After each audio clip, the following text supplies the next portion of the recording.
Oh, hello, welcome to another edition of Soccer As We Like It, the Man United edition. As we fans are still trying to get through the ashes of that burnt attempt, coup of a civil war to overthrow the fans and the traditions that hold the foundations of modern day football.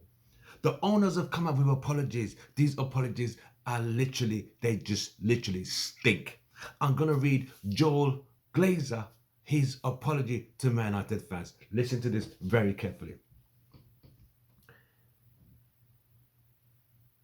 It goes like this. It's actually, you made you made a very clear your opposition to the European Super League, and we have listened. We got it wrong, and we want to show that we can put things right. Although the wounds are raw, and I understand that it will take time for these scars to heal. Some bullshit.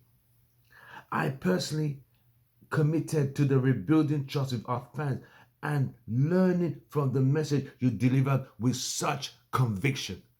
Yeah, because the fans said they are not going to tolerate this coup d'etat of trying to overthrow the fans and the traditions of a club by moving them out to another Super League called the Dirty Dozen.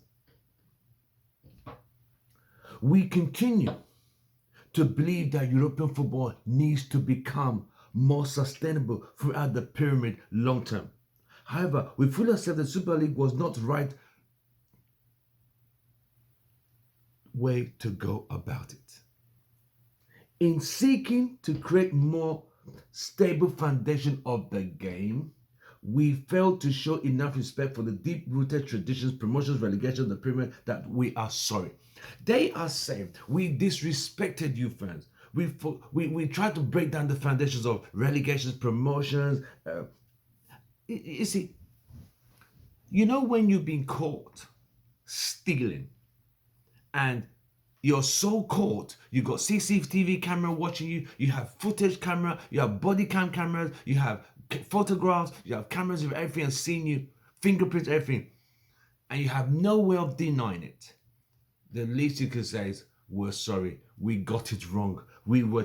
For us to try and disrupt the promotion relegation. That promotion relegation is what sustains, what drives football, what drives the fans, what drives the foundation of this football today.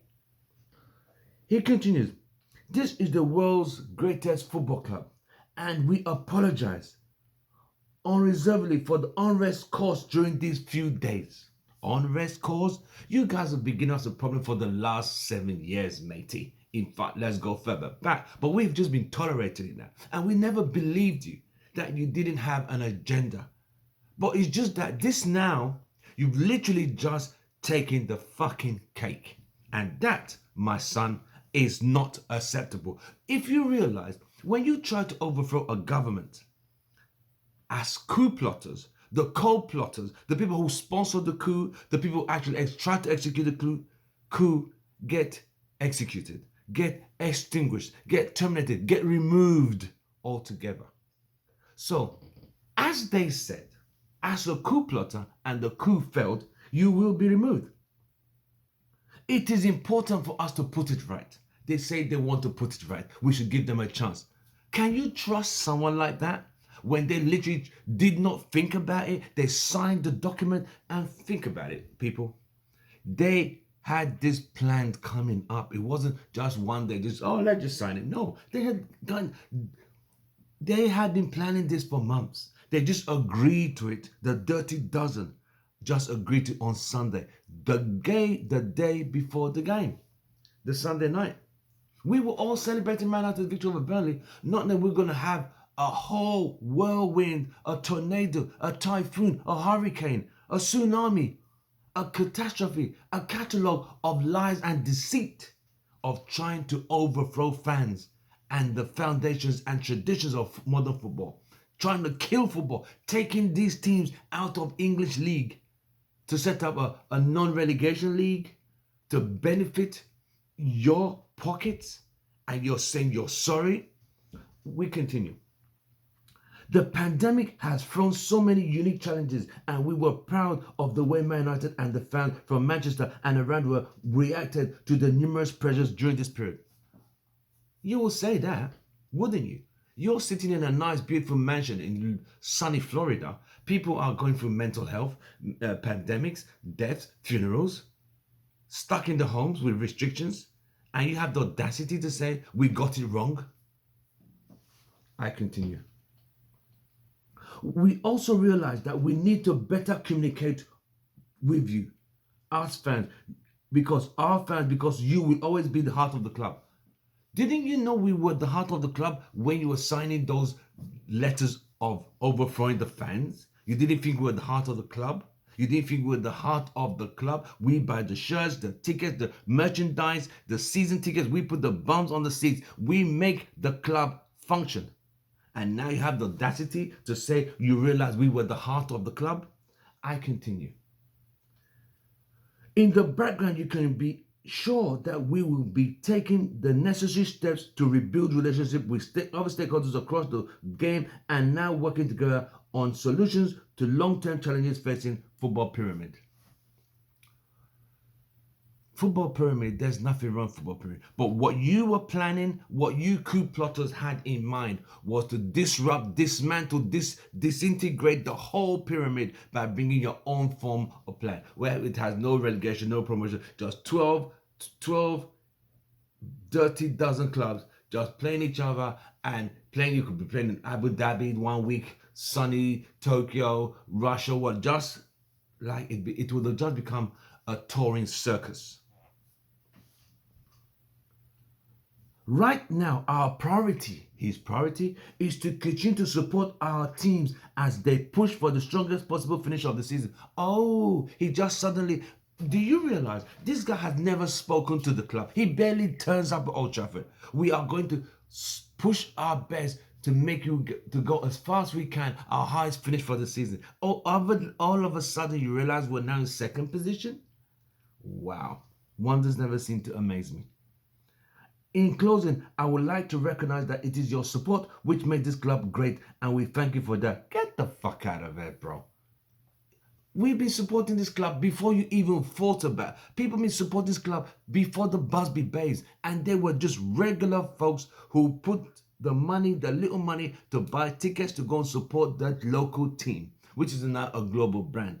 But for you to now just want to dismantle all that and come around after joining the Dirty Dozen and say you're sorry? As The Rock will say, you turn that sorry, shine it one side and shove it up your candy asses. Because that was some bull.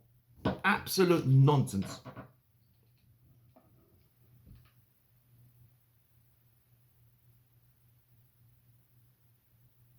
As Gary Neville said, the Glazers don't belong at Man United. You see, running an NFL and an NBA club in the United States is completely different from running a European football club in England. You can't do the franchise NFL owner. It doesn't work like that. Because in those leagues, there is no promotion relegation. It's just like, think about it. In MLS, you could be the worst team there, but you are not going anywhere. It's just going to be there next season and the next season, and nobody's coming. So that pyramid, so it's like people invested billions into a club, right? So they don't lose money, they don't get relegated. So there's no trap door. But in UK, that is all about European football, and that's what makes football the beautiful game, which you bunch of clowns, you greedy monsters, try to disintegrate and dismantle all in one Sunday meeting. Nah, you had this plan, and your co-conspirators, your co-coup plotters, the Ed Woodwards of this world and his cohorts, they should be ashamed of themselves. And even the UEFA president called Ed Woodward a snake. What is a snake? A snake is a deceitful, slimy, objective animal which could come out of nowhere, bite and disappear. And that's what, because Ed Woodward, he said, was in most of the meetings, and Man United were the one pushing for this Super League. They were the ones really pushing for it. And now you've been exposed. It's like, oh, he's got no covers. Oh, bright light. Oh, I'm cold. I need to be covered. I need to hide. No, we've all seen your nakedness, bro. You wanted this European Super League. Now you're not coming out. We listen to the fans. We listen to the UK government. You listen to the stakeholders. Get the fuck out of it. Because you failed, because you got exposed, now you want to say, I'm sorry. You are the heartbeat of the club. Really? Really? These people might just think we are a bunch of mugs, innit? Just think we are that stupid that we just, it's okay, it's okay. They need to sell the club and get the fuck out of there. Because these people can't be trusted. Gary never said it again. These people don't belong anywhere near the club. You can't trust this guy. They might be planning another coup. You see what I mean?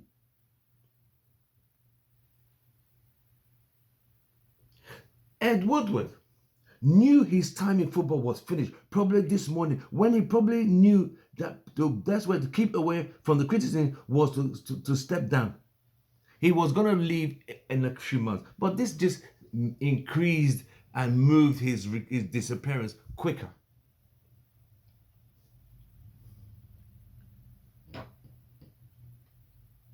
It's sad. It's sad. It really is sad. But on a positive note, I'll say this. We're happy the ESL did not go through.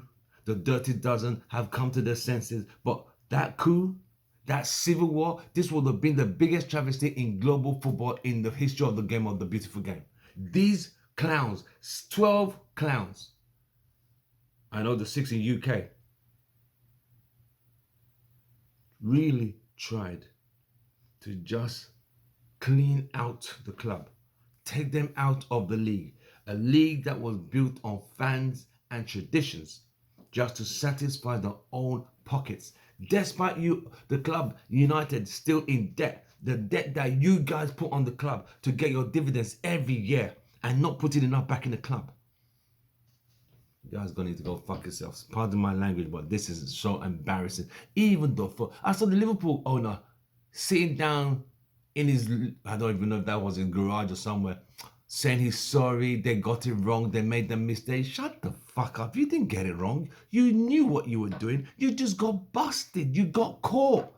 You got caught stealing from the cookie jar, mate. You were trying to rob the fans. So take the apologies and shove it where the sun don't bloody shine, matey. All right? Thank you, goodbye, and good night.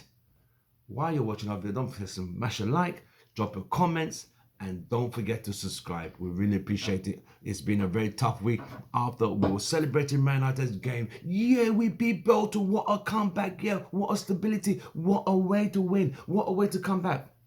Then on Monday, like, what the heck? Tuesday, what the fuck? Thursday, are you serious? Oh, hell no, matey. These guys literally, right in front of us, it's like someone trying to rob you when you're asleep, when you're awake, not while you're sleeping. No, these guys tried it while you were sleeping. During the pandemic, when everyone's morale is low, let's just throw this in there. I know we know.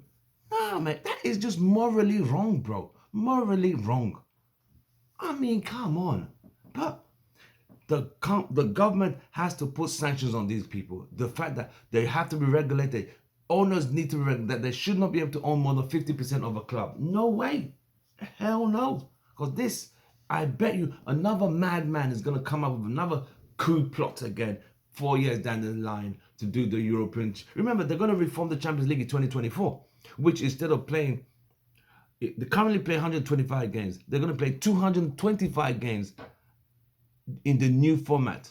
The new format is literally crazy, whereby before you get to the group stage, you're going to play 10 games before the group stage. Don't even ask me how stupid that is, but does anyone say there's something wrong with this format? Even though UEFA are trying to make more money, but end of the day, these footballers are not robots. And that is why these fools were trying to derail and overthrow the fans and the traditions by taking them away and forming the Dirty Dozen. In all that lot, we've missed so much. We've missed Jose Mourinho being fired a fourth time in the EPL. We've missed the transfers. We're not even talking transfers. We're just trying about what's going on. We know Ed Woodward has packed his bags and called it a day because he was one of the people driving it like we need to go. But when he got exposed, you know when someone's being caught stealing, and like, let me just save face and move on swiftly and take my bags and go through the back door and turn the lights off when I leave. Bloody bastards. So in your mind, I'm going to leave you with one question. Who was more guilty? Ed Woodward or Joe Glazer? Or are they just bad as each other? Who would you say, from the Man United perspective, even the Man United were the one driving this dirty dozen group formation? Do you blame Ed Woodward more or do you blame Joe Glazer? But don't forget, John Murtough was in on this as well. Director of football. Oh, he knew about this. Oh, yes, he knew. Should he be gotten rid of as well? Because he's part of this coup plotting. He was part of this coup over for the fans and the traditions. So should he be punished as well?